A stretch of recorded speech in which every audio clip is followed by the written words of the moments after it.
Assalamualaikum warahmatullahi wabarakatuh. Perkenalkan, nama saya Anisia Putri Ertani Daulay, NIM 0506211012, kelas manajemen 2C dari Fakultas FEBI UIN Sumatera Utara. Di sini saya mengambil materi, yaitu materi demokrasi. Baik, saya terlebih dahulu akan menjelaskan materi demokrasi, yang dimana pengertian demokrasi ialah bentuk pemerintahan di mana semua warga negaranya itu ikut serta dalam mengambil hak keputusannya, dan pemerintah di negara tersebut menjamin bertanggung jawab dalam mengambil keputusan tersebut. Demokrasi juga mengizinkan warga negaranya ikut serta dalam secara langsung maupun perwakilan dalam perumusan, pengembangan, dan pembuatan hukum. Contohnya dalam demokrasi ataupun demokratis yaitu ialah satu, cara berpikir, cara kita bertindak. Di dalam demokratis itu contohnya itu seperti sikap kita terhadap menghargai keputusan. Yang kedua, sikap kita terhadap menghargai perbedaan. Itu juga menjadi contoh dari sebuah demokrasi. Nah, dari pentingnya adanya demokrasi di Indonesia ialah sebagai kebebasan kita dalam mengemukakan pendapat kita, hak dari warga negara. Jadi di dalam pemerintah itu membuktikan kebebasan dari hak kewajiban negara dalam berpendapat. Itu yang menjadi arti penting dalam demokrasi di Indonesia. Nah, poin selanjutnya saya akan menjelaskan materi macam-macam demokrasi yang ada di Indonesia. Nah, apa saja itu demokrasi yang ada di Indonesia? Yang pertama, ada demokrasi dalam pandangan para pendiri bangsa Indonesia. Yang kedua, ada demokrasi parlementer. Yang ketiga, ada demokrasi terpimpin. Yang keempat, ada demokrasi Pancasila. Yang kelima, ada era reformasi. Yang keenam, ada referensi. Nah, itu menjadi demokrasi yang ada di Indonesia. Demokrasi juga terbagi dua lagi seperti yang saya bilang tadi itu, yaitu ada demokrasi perwakilan dan ada demokrasi secara langsung. Dari macam-macam demokrasi yang ada di Indonesia, yang pertama saya akan menjelaskan demokrasi parlementer, yang dimana demokrasi parlementer atau liberal yang dapat kita ketahui yaitu penetapan Undang-Undang 1945 pada periode pertama yaitu tahun 1945 sampai 1949 merupakan awal dari praktik demokrasi parlementer. Namun karena kehidupan politik pada masa itu tidak stabil, maka demokrasi parlementer ini tidak berjalan dengan baik dan mengakibatkan tidak berjalannya program-program yang dibuat oleh pemerintah. Secara berkesinambungan, demokrasi ini akhirnya berakhir secara yuridis pada tanggal 5 Juli 1959 bersamaan dengan pemberlakuan kembali Undang-Undang 1945. Yang kedua dapat saya jelaskan yaitu demokrasi terpimpin, yang dimana dapat saya ketahui pada tanggal 22 April 1959 Presiden Soekarno menyampaikan amanat pada Konstituante Dewan Pembentuk Undang-Undang dengan pokok-pokok demokrasi terpimpin, yaitu yang pertama, demokrasi terpimpin bukan diktator. Yang kedua, demokrasi terpimpin sesuai dengan dasar hidup dan kepribadian bangsa Indonesia. Yang ketiga, demokrasi terpimpin berarti demokrasi di seluruh persoalan kenegaraan dan kemasyarakatan termasuk sosial, politik, dan ekonomi. Yang keempat, inti pimpinan di dalam demokrasi terpimpin adalah permusyawaratan yang dipimpin oleh hikmah kebijaksanaan. 5. Di dalam demokrasi terpimpin, oposisi wajib mampu melahirkan pendapat yang sehat dan membangun kesejahteraan masyarakat. Demokrasi Pancasila di era Orde Baru, yaitu demokrasi Pancasila timbul dari berbagai bentuk permasalahan yang dialami oleh bangsa Indonesia selama diberlakunya demokrasi parlementer dan demokrasi terpimpin, yaitu contohnya gotong royong dan rasa kekeluargaan merupakan pangkal dari demokrasi Pancasila. Pokok terpenting di dalam demokrasi Pancasila juga ada, yaitu sebagai nilai-nilai yang menjunjung tinggi kemanusiaan sesuai martabat dan harkat manusia, menjamin persatuan bangsa, rasa tanggung jawab kepada persatuan bangsa, dan kepada Tuhan Yang Maha Esa menurut agama masing-masing, mengutamakan musyawarah dan mewujudkan keadilan sosial. Di dalam demokrasi Pancasila juga ada terdapat beberapa pelanggarannya, yaitu penyelenggaraan pemilu yang tidak adil dan tidak jujur.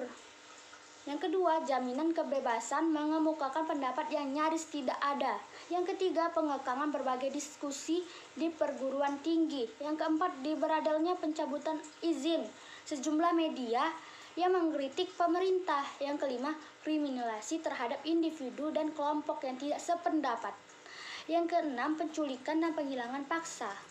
Yang ketujuh, sistem kepartaian yang berat sebelah dan tidak otonom secara sama sekali. Maraknya praktisi kolusi dan korupsi dan nepotisme KKN.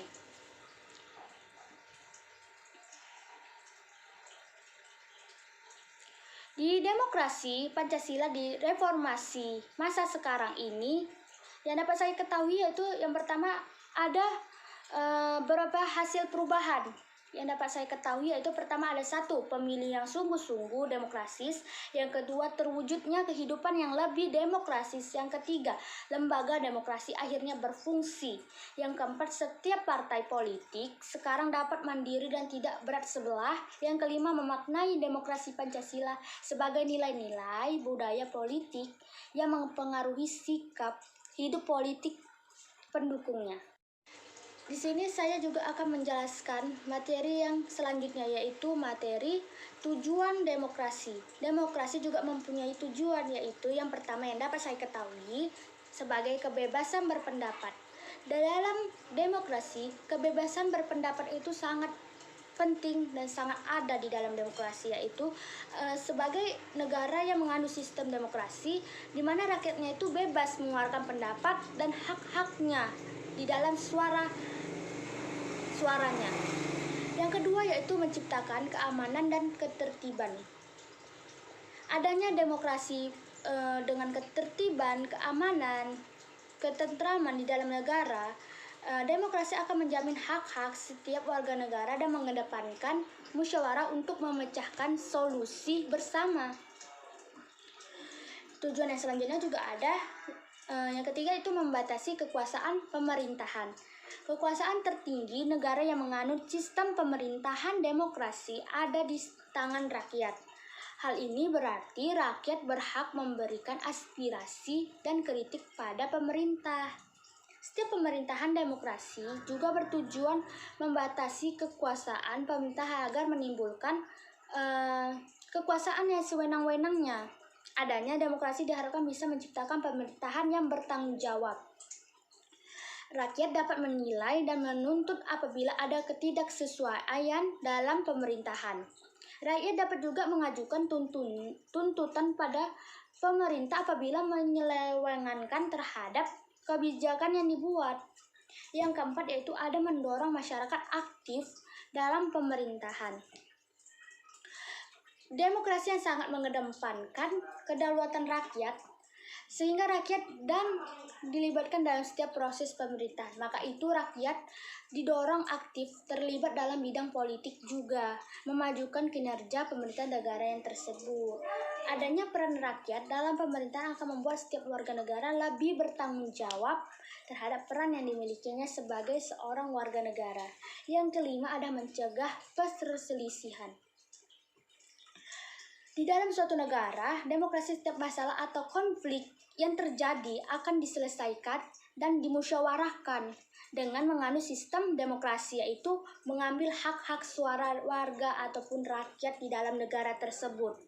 Harapannya bisa mencegah perselisihan antar kelompok dan dapat menyelesaikan segala masalah yang ada di dalam negara kita. Di dalam demokrasi, saya akan menjelaskan materi yang selanjutnya, yaitu prinsip-prinsip demokrasi. Prinsip demokrasi dibedakan menjadi dua, yaitu prinsip demokrasi sebagai sistem politik. Di dalam sistem politik, prinsip demokrasinya itu yang pertama ada pembagian kekuasaan, yaitu kekuasaan legislatif, kekuasaan yudikatif, kekuasaan eksekutif. Yang kedua ada pemerintahan konstitusional. Yang ketiga, partai politik lebih dari satu dan mampu melaksanakan fungsinya. Yang keempat, persuaraan yang bebas. Yang kelima, ada perlindungan terhadap hak asasi manusia atau HAM. Yang keenam, pengawasan terhadap administrasi negara. Yang ketujuh, peradilan yang bebas dan tidak memihak. Yang ke-8, pemerintahan yang diskusi. Yang ke-9, pemerintahan yang bebas, pemilihan umum yang bebas. Yang ke-10, pemerintahan berdasarkan hukum. Yang kedua, prinsip non-demokrasi atau kediktatoran, yaitu yang pertama ada pemusyawaratan kekuasaan, yang kedua ada kepemerintahan tidak berdasarkan konstitusional, yang ketiga rule of power, yang keempat pembentukan pemerintahan tidak berdasarkan musyawarah tetapi melalui dekret. Yang kelima, pemilihan umum yang tidak demokratis. Yang keenam, manajemen dan kepemimpinan yang tertutup dan tidak bertanggung jawab. Yang ketujuh, tidak ada batasan kebebasan berpendapat, berbicara, dan hak dalam mengeluarkan suara. Yang kedelapan, tidak ada perlindungan terhadap HAM atau hak asasi manusia yang sering kita terjadi dalam pelanggaran hak asasi manusia.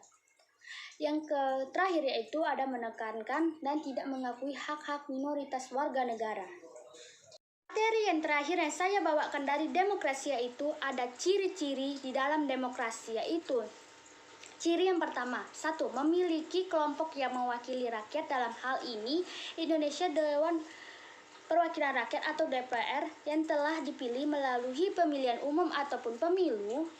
Dengan begitu urusan negara, kekuasaan, dan kedaulatan rakyat kemudian diwakilkan melalui anggota DPR. Yang kedua, keputusan berlandaskan aspirasi dan kepentingan warga negara dengan haknya, bukan semata-mata untuk kepentingan pribadi ataupun kelompok. Yang ketiga, ada menyelenggarakan pemilihan umum atau yang disebut dengan pemilu secara berkala, hingga kemudian terpilih perwakilan atau pemimpin yang menjalankan roda pemerintahan.